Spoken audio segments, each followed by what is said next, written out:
अस्सलाम वालेकुम students, welcome to Science academy.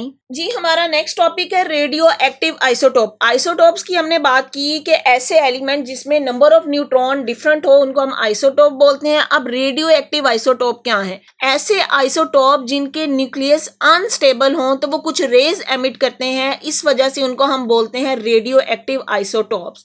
Several isotope of the same element exist whose nuclei are unstable. तो ऐसे isotope जिनके nuclei unstable हों, they emit excess energy in the form of radiation. This process of emission of radiation is called radioactivity, and the isotope which emit energy is called radioactive isotope. क्या मतलब हुआ कि ऐसे isotope जिनके nucleus unstable हों तो वो अपनी एनर्जी एक्सेस एनर्जी एमिट करते हैं रेडिएशंस की फॉर्म में, और ये इन रेडिएशन की फॉर्म में एनर्जी एग्जिस्ट करने का जो प्रोसीजर है उसको बोलते हैं रेडियो एक्टिविटी, जबकि उस आइसोटोप को नाम दिया जाएगा रेडियो एक्टिव आइसोटोप। अब हमने हाइड्रोजन के आइसोटोप्स की बात की थी, प्रोटियम, ड्यूट्रियम एंड ट्रीटियम। तो tritium is the radio active isotope and the other two isotope of hydrogen are stable and do not emit any radiation. तो आपसे ये क्वेश्चन भी पूछा जा सकता है, हाइड्रोजन के आइसोटोप में उसके जो पहले दो आइसोटोप प्रोटियम एंड ड्यूट्रियम है वो स्टेबल हैं, जबकि ट्रीटियम एक ऐसा आइसोटोप है जो अनस्टेबल है, उसका nucleus,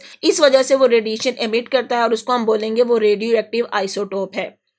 When a radioactive element emit radiation, it is transformed into another chemical element. तो कोई भी रेडियोएक्टिव एलिमेंट जब एनर्जी या रेज एमिट करता है तो वो दूसरे एलिमेंट में चेंज हो जाता है। This process is called radioactive decay.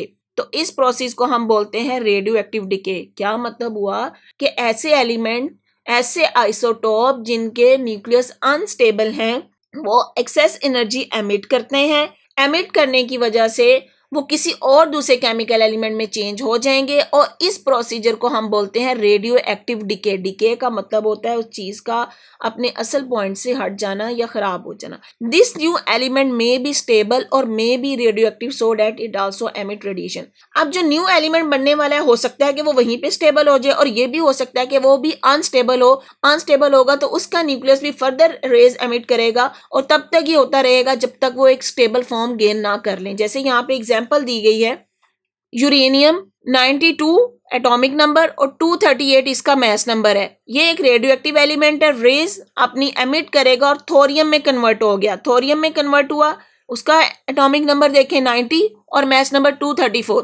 लेकिन अब ये जो थोरियम है ये अनस्टेबल है। अब जो भी एलिमेंट जिसका न्यूक्लियस अनस्टेबल होगा, इसका मतलब है वो एनर्जी एमिट करता ही रहेगा। तो thorium is unstable and further disintegrate to give the protactinium. Thorium unstable है, ये भी एनर्जी रिलीज करेगा, तो किस में कन्वर्ट हो जाएगा? प्रोटेक्टिनियम 91 231 में।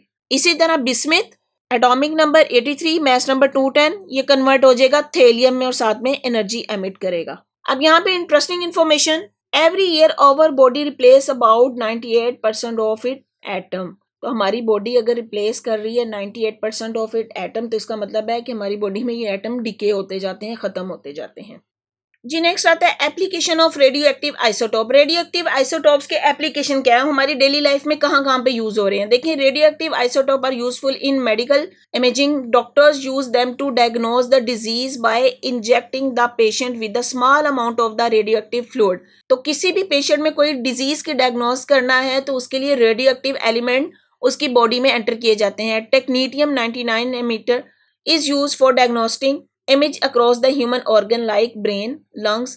तो ह्यूमन बॉडी में, यहाँ पे ब्रेन्स में या लंग में उसको डायग्नोज करना तो उसके लिए टेक्नीटियम 99 यूज किया जाता है। Doctor use a special camera to watch how the radioactive fluid moves. तो जब ये बॉडी में एंटर किए जाते हैं, इन रेडियोएक्टिव फ्लूइड की मूवमेंट से डॉक्टर इसको एनालाइज करते हैं और देखते हैं, डिजीज को डायग्नोज करते हैं। एक्सरसाइज है, why does a radioactive isotope emit radiation. तो आपने इसका आंसर ये देना है क्योंकि रेडियो एक्टिव आइसोटोप इसलिए एमिट करते हैं रेडिएशन क्योंकि इनके न्यूक्लियस अनस्टेबल होते हैं। स्टेबल फॉर्म में जाने के लिए ये आइसोटोप रेज या रेडिएशन एमिट करते रहते हैं। नेक्स्ट है give an example of a radioactive isotope which disintegrate to give a stable form. तो ये ऊपर आपकी एग्जांपल जैसे ये दी गई हैं, इसमें से आप दोनों एग्जांपल में से कोई भी एग्जांपल लिख सकते हैं कि बिस्मिथ कन्वर्ट होता है थेलियम में, बिस्मिथ रेडियोएक्टिव डिके होता है और थेलियम में कन्वर्ट हो सकता है, या इसी तरह यूरेनियम कन्वर्ट होता है थोरियम में। तो ये रेडियोएक्टिव डिके की या किस तरह से आइसोटोप डिसइंटीग्रेट करते हैं, ये इसकी एग्जाम्पल है। अब यहाँ पे एक इंटरेस्टिंग इन्फॉर्मेशन भी दी गई है कि gallium has many interesting properties, it melting point is below body temperature, so it is liquid at room temperature, it does not evaporate. Gallium ये ऐसा एलिमेंट है कि जिसका मेल्टिंग पॉइंट हमारे बॉडी टेम्परेचर से भी कम है और ये लिक्विड फॉर्म में होता है रूम टेम्परेचर में, और ये एवेपोरेट नहीं करता। अच्छा जी, हम बात कर रहे थे रेडियो एक्टिव आइसोटोप के एप्लीकेशंस की। एक तो हमने उसका एप्लीकेशन देखा मेडिकल फील्ड में कि किस तरह से ह्यूमन बॉडी में उसके ऑर्गन्स को एनालाइज किया जाता है। अब यहाँ पे एक और उसका यूज दिया गया है, radio carbon dating is a method for finding out the age of an historical object containing organic material with the help of radio active isotope of carbon C614। ये कार्बन का एक ऐसा आइसोटोप है जिसकी मदद से आप किसी हिस्टोरिकल ऑब्जेक्ट की एज फाइंड आउट कर सकते हैं। This method involve measuring the proportion of carbon-14 in a sample from a dead plant or animal like a piece of wood or a bone, which provide information that can be used to calculate when an animal or plant died। मतलब ये radioactive isotope उसमें enter किया जाता है या इसकी मदद से देखा जाता है कि इसकी कितनी तादाद उसमें कंज्यूम हो गई है, तो उस तादाद से पता चलाया जा सकता है कि कोई भी एनिमल या प्लांट जो पहले डाइड हो चुका था, डेड था, उसकी एज कितनी है, वो कितने साल पुराना है। तो जितना सैंपल ये पुराना होगा उतनी ही कार्बन की तादाद कम उसमें डिटेक्ट होगी। फिर रेडियो एक्टिव आइसोटोप का एक और जो यूज दिया गया है, radio active isotope are use to test the strength of metal and concrete mixture. जब भी बिल्डिंग बनाते हैं तो उसमें स्ट्रेंथ ऑफ मेटल या कंक्रीट मिक्सचर की स्ट्रेंथ फाइंड आउट करने के लिए रेडियो एक्टिव आइसोटोप यूज किए जाते हैं। जैसे देखें, they are use to generate cheap nuclear power and to find out oil field. अब ऑयल फील्ड ये भी हमें पता है कि ऑयल जो है वो डेड प्लांट्स या ऑर्गेनिज्म या जितने एनिमल्स से उनसे बने हैं। तो इन रेडियोएक्टिव आइसोटोप की मदद से हिस्टोरिकल डाटा उनका कलेक्ट किया जाता है। In medicine they are used to diagnose and treat many medical conditions and diseases including cancer and thyroid disorder. तो मेडिसिन में भी इसका बहुत ज़्यादा यूज़ है, जिसमें कैंसर को या थायराइड डिसऑर्डर को डायग्नोज करने के लिए इन रेडियोएक्टिव आइसोटोप्स को यूज़ किया जाता है। क्वेश्चन में आपसे रेडियोएक्टिव आइसोटोप के यूजेस पूछे जा सकते हैं कि आपके डेली लाइफ में एप्लीकेशंस कहाँ कहाँ पे हैं, तो आपने इसके सारे बताने हैं कि मेडिकल फील्ड में यूज़ किया जा सकता है, या फिर रेडियो कार्बन डेटिंग यूज़ की जाती है जिसमें किसी भी डेड प्लांट या एनिमल की एज का या वो कितने हजार साल पुराना है उसका अंदाज़ा लगाया जाता है, या फिर बिल्डिंग्स बनाते वक्त किसी भी मेटल की या कंक्रीट की स्ट्रेंथ फाइंड आउट की जा सकती है कि वो कितनी स्ट्रॉन्ग है न्यूक्लियर पावर जनरेट करने के लिए। तो इस तरह से इनके हमारी डेली लाइफ में डिफरेंट एप्लीकेशन है जो यूज़ किए जाते हैं। जी नेक्स्ट है ionisation of an atom by radio active source, कि कोई भी एटम जो अपने रेडियो एक्टिव सोर्स से कैसे आयनाइज होता है। Radiation emitted from radioactive isotope source cause atom to ionize. For example, radiation emitted by radioactive element radium-226 can remove electron or electron from the atom. However, this ionizing radiation should have enough energy to remove the tightly bound electron from the orbit of an atom. अगर कोई भी atom radiation emit कर रहा है, ये उस atom को ionise कर सकता है। अब आयोनाइज करने का क्या मतलब है, उसमें से इलेक्ट्रॉन्स को रिमूव करना। तो किसी भी एटम में से जब रेडिएशंस निकलती हैं या एमिट होती हैं तो उसकी एनर्जी इतनी होनी चाहिए कि वो उस एटम के इलेक्ट्रॉन्स को वहां से रिमूव कर दें। इलेक्ट्रॉन्स रिमूव होंगे ही तो वो एटम आयोनाइज होगा। अब वो वहां से इलेक्ट्रॉन क्यों निकलते हैं? Electron can be lost because an ionizing radiation collide with the atom and forces the electron away from the atom. उसके न्यूक्लियस से निकलने वाली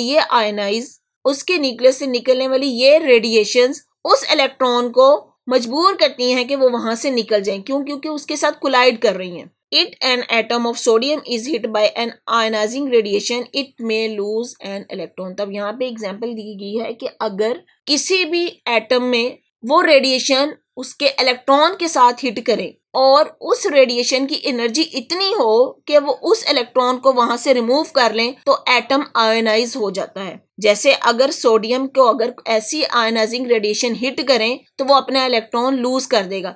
this process convert the atom into positively charge. ये हमने पहले भी पढ़ा था कि अगर कोई भी एटम उसमें से इलेक्ट्रॉन रिमूव हो जाए तो उसके ऊपर पॉजिटिव चार्ज आ जाता है। जैसे एग्जांपल दी गई है सोडियम है, वो अपना एक इलेक्ट्रॉन रिमूव कर देगा, कैटाइन में कन्वर्ट हो जाएगा।